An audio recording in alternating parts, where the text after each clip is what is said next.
গাছটার পাশে তো লেবুর পড়ে আছে, লেবুর চায় দিতে আমি কি জানি যে লেবুর। হরে কৃষ্ণ বন্ধুরা, আমি আবার চলে এসেছি একটা নিউ ব্লগ নিয়ে। আজকে আমি সারাদিন কি করি সেটাই তোমার সাথে শেয়ার করব। তো এখন স্নান করে নিয়েছি, মানে আগে যে কাজগুলো ছিল কিছু কাজ করে নিয়েছি বাড়ি, তারপর স্নান করে প্রণাম করে দেখছি আমার ভাই আইসক্রিম এনে দিয়েছে। এখানে আমি আইসক্রিমটা বসে বসে খাচ্ছি। এখন মুখ ধুয়ে, মানে আমি কিছু খাইনি, প্রথমে আইসক্রিমটা খেয়ে নিচ্ছি, কারণ কি ভাগ্যে আজকে আমার ভাই এনে দিয়েছে।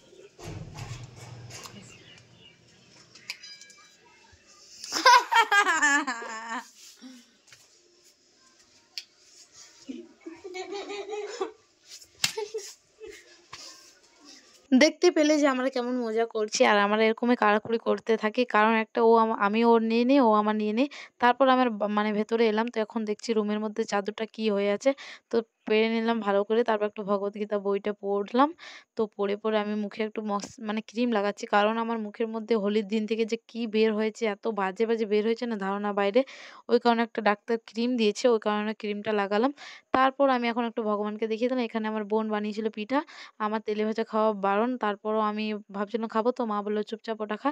তারপর একটু নিমকি খেয়ে নিচ্ছি। এখানে আমাদের পায়রাগুলো একটু খাবার খাচ্ছি। তারপর আমি একটু কেক খেয়ে নিচ্ছি, কারণ আমার ওটাতে পেট ভরলো না, কারণ আমি পিঠাটা খাইনি, ওই কারণে একটু জল ভরে নিচ্ছি। এখন ডাইরেক্ট খাবার খাবো, কারণ আজকে আমি অনেক কাজ করেছি। ওই কাজটা তোমাদেরকে পরে আমি মানে অন্য ভিডিওতে ক্লিপ দেখাবো। খাওয়া দাওয়া কমপ্লিট, এখন আমি শুধু জল খেয়ে পেটটা ভরিয়েছি, কারণ আজকে নিরামিষ। আর নিরামিষ আমার ভালো লাগে না, পেঁয়াজ ছাড়া আমার ভালো লাগে না। তো এখন চলে এসেছি আমার সিঙ্গাড়া গরম গরম। আমার বোন আমাকে বলছে যে তোর মুখে এত কিছু বের হয়েছে, তারপরেও তুই সিঙ্গাড়া খাচ্ছিস।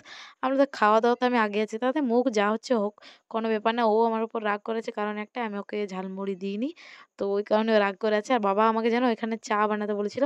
আমি কি করেছি, পিয়া চাটা বানিয়েছি, আর আমি ওকে বললো যে লেবুটা মানে চায়ের মধ্যে দিয়ে দিতে। আমি কি করেছি, পুরো গোটা লেবুটা দিয়ে দিচ্ছি, মানে ওই যে রসটা দেবো সেটা করিনি, পুরো লেবুটা দিয়ে দিচ্ছি। বাবা বলছে যদি তোকে তোর শাশুড়ি মা বলে যে ভাত দে, তো তুই চাল দিয়ে দিবি। ওই কারণে হাসাহাসি করছি আমি, মা, বাবা তিনজনে। আমার মা বলছে তুই কি করবি, সেটার জন্য হাসাহাসি করছি। তারপর এখানে রাজকে দিয়ে একটু এটা আনা করে দিয়েছিল, আমার খুবই ভালো লাগছে, একটু খেয়ে নিলাম। আমি মিনি ব্লগটা এখানে পর্যন্ত, ভালো লাগলে লাইক করো, টাটা, বাই, হরে কৃষ্ণা।